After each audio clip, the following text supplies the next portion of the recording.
This is Carisbrooke Castle on the Isle of Wight. The area has a long history dating back to the Roman period, although there was no evidence to suggest they actually used the site of the castle, but there were three villas nearby.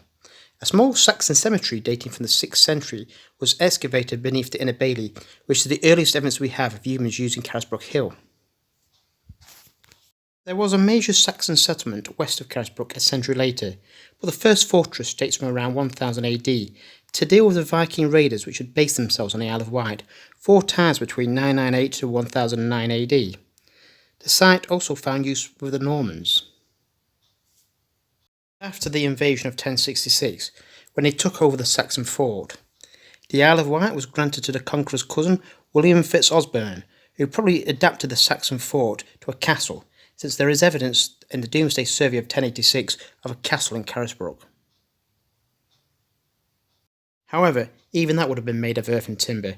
It wouldn't be until Baldwin de Redvers' ownership of the site that the bailey and keep would be built out of stone, sometime after 1107 and before 1136. After the reign of Henry I, Redvers supported Henry's daughter Matilda in her claim to the throne, but when Stephen took the throne for himself, Redvers were later forced to surrender to him. It would be 17 years before he could reclaim all his lands, but it stayed with his family until it was sold to Edward I in 1293. In the 14th century, the castle had some stronger defences built to assist with the threat from France. It was besieged during the Hundred Years' War.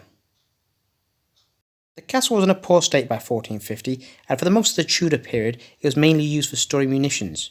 When Elizabeth I's cousin George Carey became captain of the castle in 1583, he undertook a major building project. He created nicer domestic quarters to live in, along with new defences to deal with any Spanish invasion, although they were never used, and in fact some were even demolished 25 years later.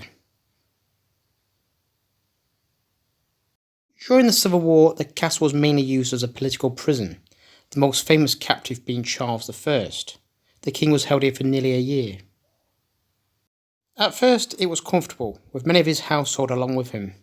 A bowling green was also created for his use, but he did make 2 escape attempts. The first one failed because he tried to climb out of his window and got stuck between the bars, and the second one his plans were betrayed.